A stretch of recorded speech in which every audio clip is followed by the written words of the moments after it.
Bonjour, je suis Thierry Vuagnoux, géobiologue en Suisse depuis une vingtaine d'années. Nous sommes devant les ruines romaines de Lausanne.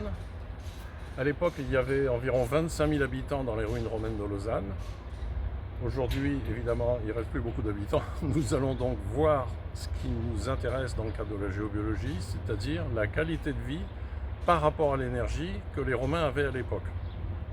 Et l'objectif, ce n'est pas de vous faire une démonstration sur un cours d'histoire. L'objectif, c'est de vous montrer quel était le niveau d'énergie que les Romains avaient dans leur vie de tous les jours, dans leur maison, dans les magasins, dans le temple, etc. Et de vous montrer qu'aujourd'hui, nous avons 4 à 5 fois moins d'énergie que les Romains en avaient à l'époque. Voilà, donc nous allons aller maintenant dans les ruines romaines. Alors ce chêne tout à fait exceptionnel, puisqu'il a la forme d'un dôme, ce qui n'est pas normal, parce qu'un chêne, les branches montent vers le ciel, elles ne descendent pas au sol comme un saule-pleureur. L'énergie et la raison de cette particularité pour ce chêne, c'est que l'énergie est tellement exceptionnelle que ce chêne est épanoui. C'est ce qu'on appelle un arbre-mètre. Donc il baigne dans une énergie hors norme. La démonstration que l'énergie est hors norme, c'est qu'il n'y a dans le sol autour de ce chêne, qui a poussé, je vous le rappelle, dans une villa romaine, nous n'avons aucun réseau magnétique, aucune perturbation magnétique dans le sol. Ces perturbations magnétiques, vous les avez partout dans vos maisons à l'heure actuelle, que vous soyez en ville ou à la campagne, il y en a partout. Et ici, il n'y en a pas. Il n'y en a pas depuis 2000 ans. Pourquoi? Parce que les Romains à l'époque ont fait un travail pour justement les écarter en dehors des murs. Et on verra, tout à l'heure on fera la démonstration dans les ruines romaines un peu plus loin, que les mauvaises énergies sont derrière les murs. Tous ces réseaux magnétiques sont alignés derrière les murs. Et que si je vais vers le mur, je n'ai aucun réseau magnétique. Ça va commencer, hop, à partir du mur. Je suis devant le mur, il n'y a rien.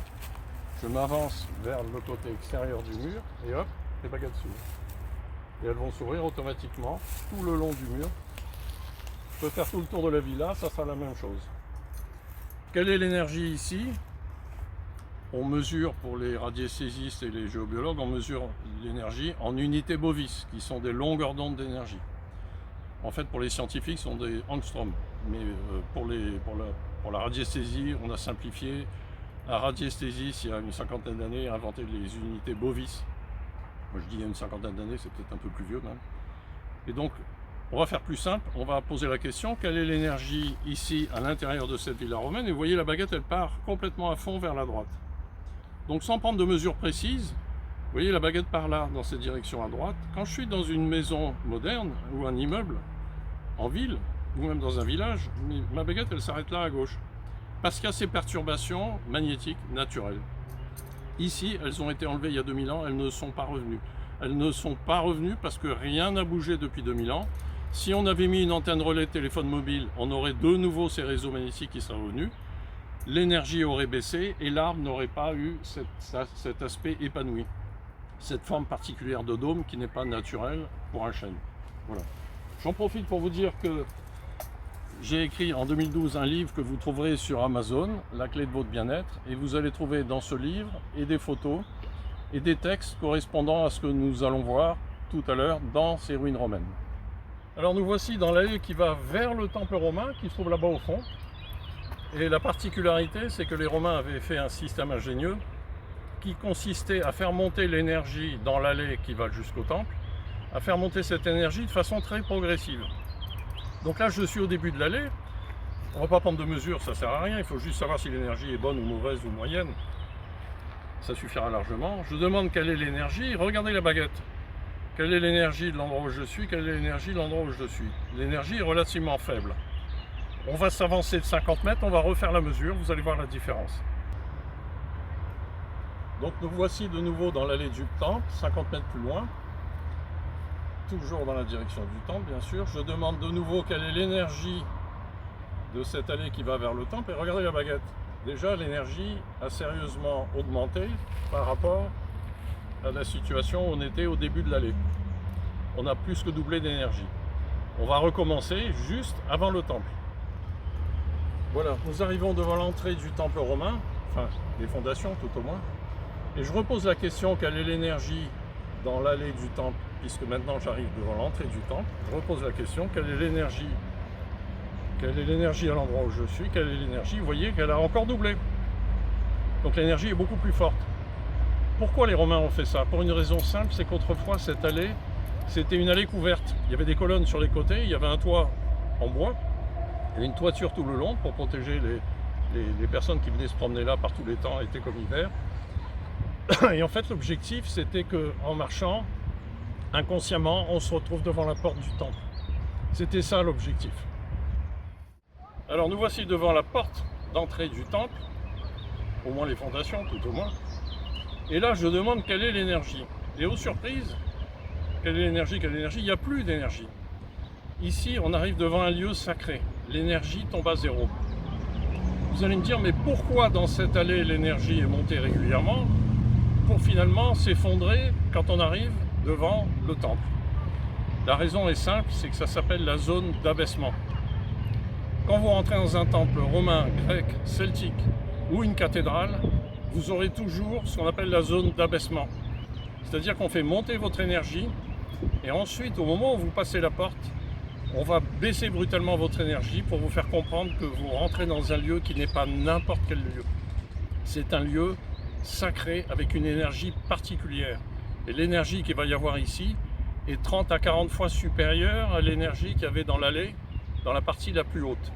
Donc on passe d'une énergie relativement moyenne qui monte progressivement à la zone d'abaissement pour justement vous mettre en condition, vous faire comprendre que vous ne rentrez pas n'importe où. Et dès que vous aurez passé la porte, l'énergie va monter dans des proportions que vous ne supposez même pas. Pour vous donner un ordre d'idée chiffré en unités bovis, on est passé de 5000 au début de l'allée, à 15 000 au milieu de l'allée, à 25 000 juste avant d'arriver au temple, à 0 ici, et là on va passer à 350 000.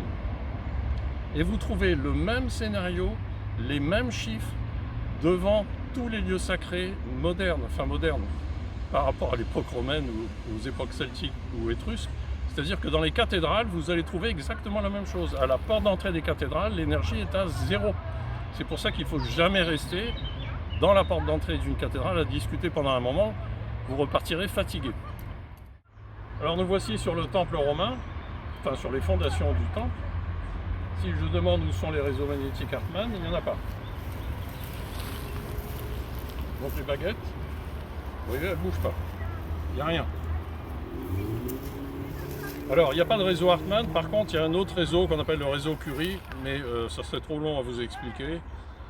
Ce réseau étant positif, et donc les Romains, l'objectif, c'était d'enlever les réseaux Hartmann sur les temples uniquement, pas dans les maisons, et de resserrer les réseaux Curie en les mettant en positif. Donc là, après, on rentre dans un schéma assez complexe. Mais l'objectif, c'est de vous dire qu'ici, l'énergie est hors norme, comme dans une cathédrale. Donc je vais vous montrer comment on mesure l'énergie quand on sort des chiffres habituels, c'est-à-dire les chiffres entre 10 et 20 000. Donc je fais 0 à 100 000, 0 à 100 000, 0 à 100 000, 0 à 100 000, 0 à 100 000. Donc déjà, ça veut dire qu'on est au-delà de 100 000, d'accord? Je recommence 0 à 200 000, 0 à 200 000, 0 à 200 000. On est au-delà de 200 000. Je recommence 0 300 000, 0 300 000, 0 300 000, 0 300 000, 0 300 000. On est au-delà de 300 000. 0 400 000, 0 400 000, 0 400 000, 0 400 000. Vous voyez, on n'est pas à 400 000. La baguette s'arrête. 0 400 000, 0 400 000, 0 400 000 et elle ne veut pas aller plus loin. Donc on est à 350 000, ce que je vous disais avant de rentrer dans le temple. Ce que vous allez trouver dans les cathédrales, dans les lieux sacrés. Alors, cathédrale plus récente, mais les lieux sacrés anciens, vous allez dans un temple grec, un temple celtique, un temple romain, vous serez toujours dans des proportions entre 300 et 400 000. En général, c'est pratiquement 350 000 partout. Voilà, donc ici, on ressent cette énergie qui est tellement forte que si je me mets en plein milieu, dans l'axe principal de ce temple, et si je me mets comme ça, je ferme les yeux, il faut mettre les pieds serrés au sol, les talons collés, et on se laisse comme ça, les yeux fermés, on se laisse porter par l'énergie, et on sent que voilà, l'énergie en fait est tellement forte que vous allez bouger, vous aurez du mal à garder votre équilibre. Alors par moment vous allez tirer en avant, par moment vous allez partir sur les côtés, par moment vous allez pousser en arrière, et vous aurez du mal à garder votre équilibre. Donc ça, c'est la preuve que vous êtes sur une énergie hors norme. Nous voilà dans la partie, je dirais, commerciale des ruines romaines, c'est-à-dire qu'ici, vous avez les fondations des boutiques. Chanel, au début, Christian Dior après. Bon, sérieusement, dans toutes ces boutiques, il n'y a jamais de réseau magnétique. Jamais. J'arrive vers le mur, voilà. Je reviens à l'intérieur, il n'y en a pas. Je peux me tourner dans tous les sens, il n'y en a pas. Donc il y a le même scénario au niveau de l'énergie que dans les villas. Et si je demande quelle est l'énergie ici, dans les boutiques, ben c'est une énergie qui va faire marcher le commerce. Parce que quand vous rentrez dans une boutique où l'énergie est forte, vous vous sentez tellement bien que vous ne partez plus. Si vous ne partez pas, ben vous finissez par acheter. Donc voilà la clé pour faire marcher le commerce à l'époque des Romains. Et cette clé, on l'a perdue aujourd'hui. Je vous dis ça pourquoi? Parce qu'il m'est arrivé malheureusement plusieurs fois d'intervenir dans des magasins qui étaient en limite de dépôt de bilan parce que l'énergie était catastrophique, les clients rentraient, restaient 2 minutes et ressortaient. Donc en fait, pour développer un commerce, il faut déjà s'occuper, avant de faire de la pub, par l'énergie pour les personnes qui vont rentrer dans la boutique si on veut qu'elle reste. J'ai fait un salon de coiffure important il n'y a pas longtemps dans la région et on me disait les clients ne sont pas aimables et quand elles s'en vont, elles payent et elles partent en courant. Et en fait, depuis que j'ai remonté l'énergie de ce salon, on m'a dit c'est drôle, on a vu des clients qui viennent chez nous depuis 10 ans, on les a vus sourire pour la première fois. Mais non seulement on les a vus sourire pour la première fois, mais en plus, on s'est aperçu qu'elles restaient plus longtemps dans la boutique et qu'elles regardaient les produits qui étaient à côté de la caisse, produits qu'elles n'ont jamais regardés, et qu'en les regardant, elles finissaient par en acheter. Donc on a augmenté notre chiffre d'affaires de 30%. Voilà, je n'ai rien d'autre à dire de plus. Alors nous voici dans la partie qu'on appelle la basilique. La basilique n'était pas un lieu religieux, c'était un lieu d'échanges commerciaux. C'est-à-dire que nous sommes ici près du bord du lac. On ne le voit pas à cause de la végétation abondante qui a poussé depuis, mais les bateaux arrivaient pour les marchandises juste ici, derrière les herbes qui sont à ma droite. Les marchandises étaient entreposées dans des stocks, dans des bâtiments qui étaient là-bas derrière. Et ensuite, les acheteurs, les gens des boutiques, venaient ici discuter du prix des marchandises pour acheter les marchandises qui leur convenaient. Et pour faire fonctionner ce commerce de façon particulièrement efficace, les Romains ont encore fait autre chose de différent du temple romain et de différent des villas romaines. C'est-à-dire ici, on a une particularité qui va vous étonner parce que c'est extrêmement sophistiqué. Donc je vais vous montrer en 2 secondes.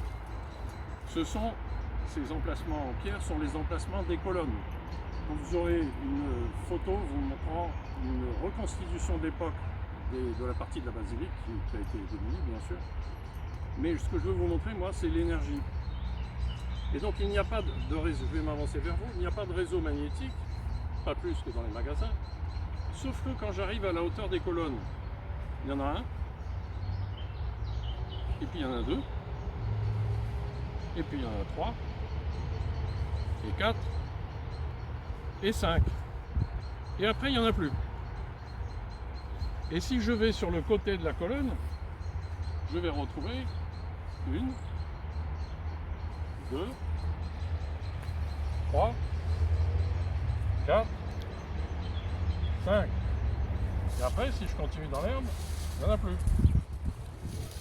Alors, à quoi ça sert?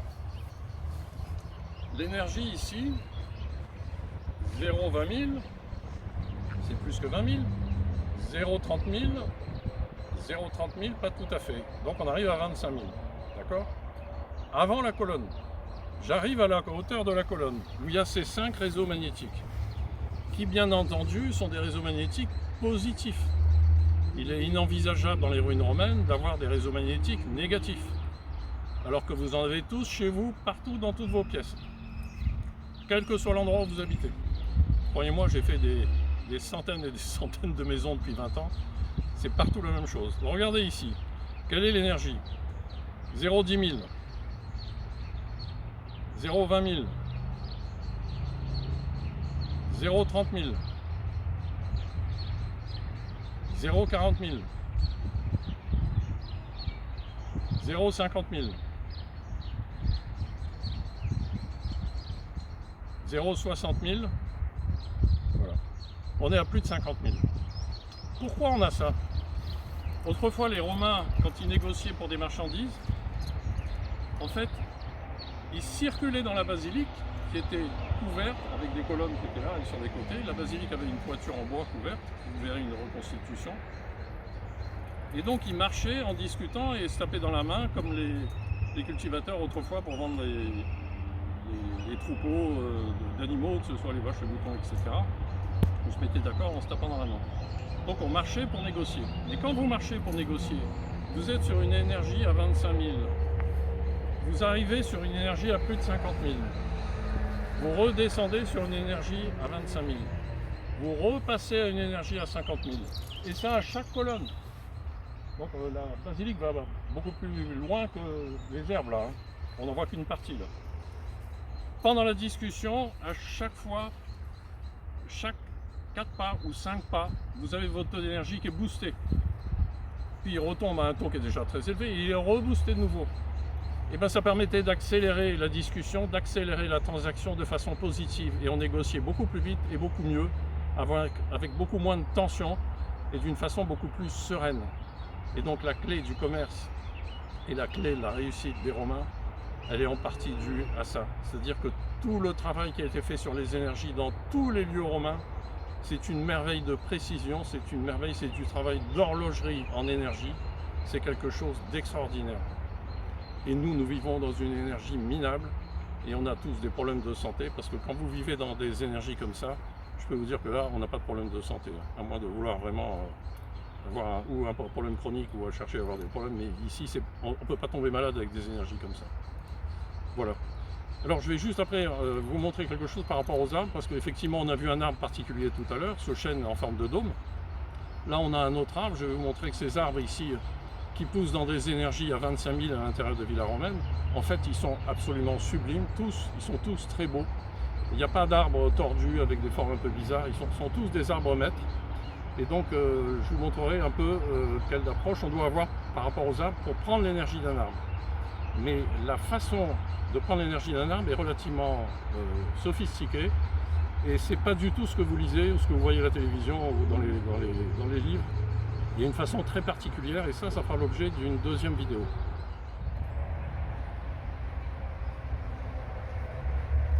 Alors nous voilà sous un autre arbre, encore un chêne, un deuxième avec une forme aussi de dôme. Pourquoi? Toujours la même chose, il est dans une villa romaine avec une énergie exceptionnelle, donc l'arbre s'épanouit, il prend ses aises, et il a une forme harmonieuse qui est rare, on ne voit jamais ça. Hein. Alors l'énergie des arbres est forte, regardez, j'avance vers le tronc de l'arbre avec la baguette. Bon, c'est pas un arbre, c'est pas un séquoia de 3 siècles, hein. Mais malgré tout, vous voyez quand j'avance avec les baguettes, regardez, les baguettes s'ouvrent avant que j'ai touché l'arbre. Donc ça veut dire que dans cet arbre, il y a une énergie. Cette énergie, on vous dit, ou dans les livres ou à la télévision, embrassez l'arbre, vous allez prendre son énergie. En fait, c'est beaucoup plus complexe que ça. Parce que si vous embrassez l'arbre, vous allez avoir peut-être le tiers de l'énergie que l'arbre pourrait vous donner. Peut-être moins même. En fait, il faut savoir que de chaque côté de l'arbre, l'énergie est différente. Donc il faut déjà déterminer quel est le côté qui correspond le mieux à votre énergie personnelle. Et quand vous avez déterminé votre énergie personnelle par rapport à l'énergie de l'arbre, après vous pouvez vous mettre contre l'arbre. Mais il y a une façon de faire qui est très particulière et il ne s'agit pas d'embrasser l'arbre, c'est tout le contraire. Donc ça, je vous l'expliquerai dans une autre vidéo.